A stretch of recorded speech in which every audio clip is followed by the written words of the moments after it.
Hey guys, welcome back. Today we're going to be going over Shenhe. She's an amazing cryo support damage dealer, and we're going to talk more about her. As usual, I do want to put our disclaimer. If you like a certain character, pull for that character, play as that character, do whatever you want. Build Barbara to be the best damage dealer in the game. So here we're going to be talking about if a character is good, what they're good at, and should you pull for them, that kind of stuff. So to truly understand the value of this character, we have to understand the difference between your main carry or even support damage dealers and a true support character. And she's going to be a true support character who needs a strong carry or driver character to play with. So Shenhe can use her E skill, her elemental skill, in two ways. She can hold it or she can press it. They give different buffs based on her ascension stat we'll go over later. The important thing to understand is that when you do use it, you will add a buff to all of your allies that increases their cryo damage by a percentage of her attack. This is why she needs a strong driver or other cryo characters to play around. You should really understand that the benefit that she's going to be giving for your team is going to be giving that buff up and then hopefully just stacking hard attacks, so that way she's going to give more benefit to characters like Ganyu or other cryo damage dealers. She herself is not going to do very much damage with her E skill or her ultimate. To help give a really basic idea, I'm doing a damage comparison here for Diona's ultimate. It's super low level, doesn't do a lot of damage. She has no crit damage stats. So these 600 crits that we're getting right now, and then as soon as we move over to Shenhe, then we start doing a lot more damage.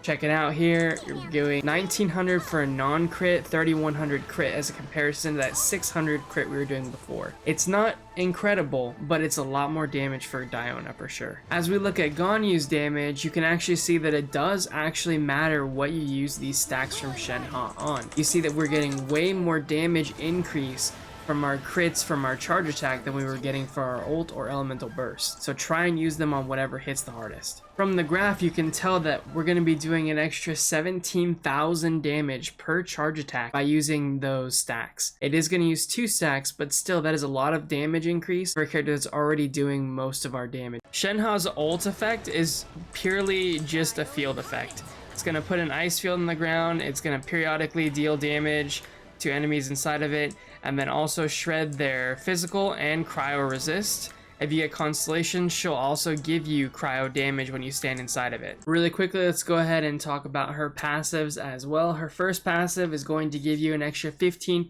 cryo damage if you stand within her field of her ultimate. It's pretty good, we'll take it. It's extra damage, awesome. And then this is the important one. Her second passive is going to change the way that you're going to use her elemental skill depending on who you're using as your damage dealers. So what you're going to do is if you hold it, then it's going to give you charged and normal attack damage and plunge attack damage. But if you just press it, you're going to get elemental skill and elemental burst damage. So it's going to depend. If you're going to go for big charge shots, you're going to be going for the hold, not the press. If you want a bunch of elemental damage and skill damage, then you're going to go for the press. And then finally, her last passive is that she gains 25% more rewards from Leeway expeditions. It's really meh. Every third passive seems to be this way. Alright guys, so this is my Shenhe. She's at 4400 attack, we're approaching 4500, hands down the most attack I have on any character in Genshin Impact.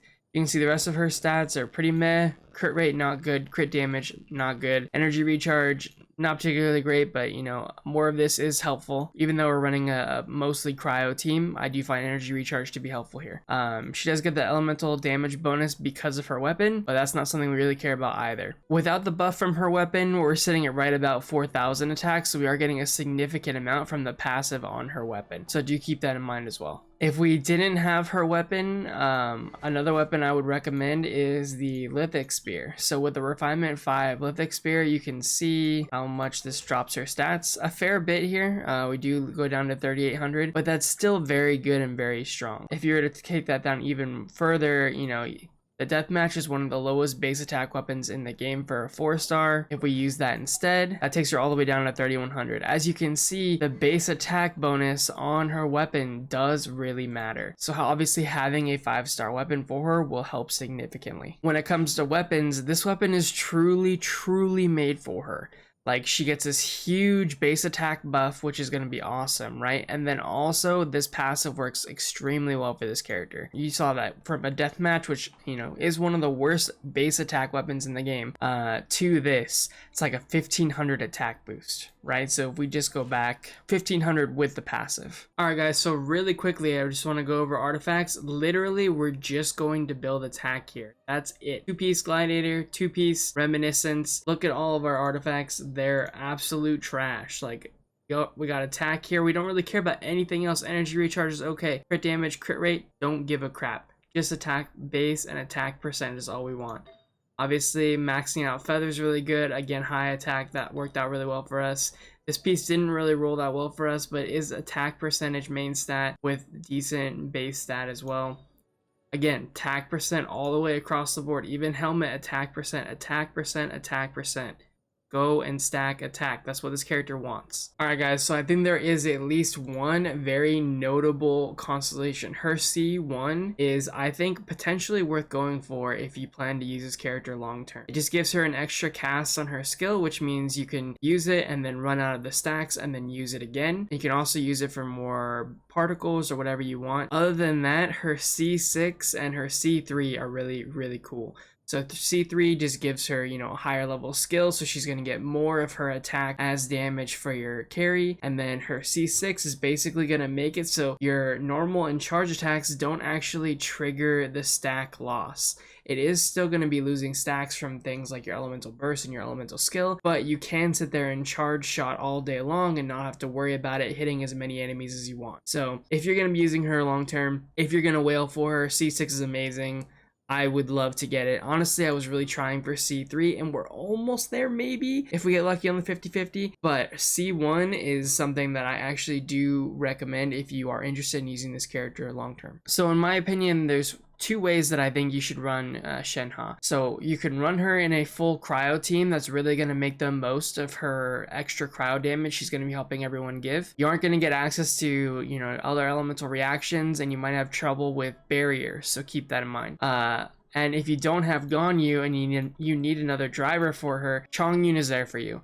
He also has some cool constellations that work well with decreasing cooldowns and stuff like that. You can look into that yourself. But for me, I strongly recommend if you're going to use Shenhe, having Ganyu. She is, you know, already one of the best characters in the game, and I can't stress that enough. And so if you like Shenhe, her and Ganyu are just kind of best friends. Alright, so if you don't want to run Shenhe in a full cryo composition, which I do think is pretty good for her, your other option I think is really to run her in a triple cryo group of some sort. So I think there's two ways that you could do that, and you can do that with a group like what I have right here. You can do, you know, run a Diona and then like some kind of melt character. I even use Klee in this composition and used Ganyu as a support damage dealer, and it was really fun. And so like you're still getting a lot of the extra damage from, you know, Ganyu ultimate, Shenhe ultimate, Diona ultimate, and it's all awesome. And then you get to melt it with Klee or Diluc or Xiangling or whoever. If you are going to use Xiangling, it does mean you can spend more time on the field as Ganyu doing charge attacks and trying to melt those, which is also great. We also showed earlier that you actually do want to spend the stacks for Ganyu on her charge attacks to get the most damage out of it, so obviously that is going to give you a little more damage as well. If you want to run a triple cryo, but you're interested in a freeze composition, may I interest you in the freeze dream? Okay,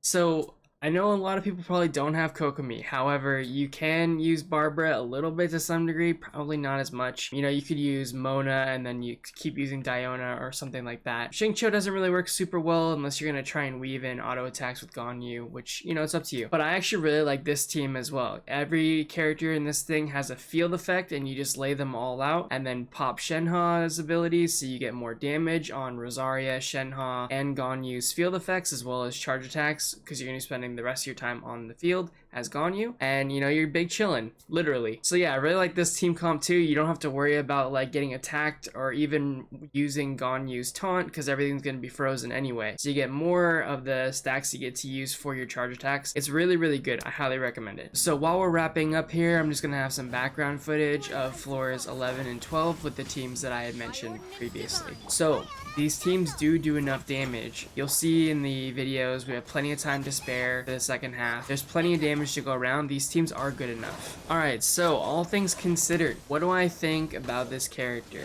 So I think there's a couple of things that we need to kind of, too long didn't read, think about real quick. So I think she does really want to run with other ice characters or other cryo characters. So if you like cryo characters, if you don't like cryo characters, like that's going to be an important thing. Hopefully you do. Ganyu, again, great partner.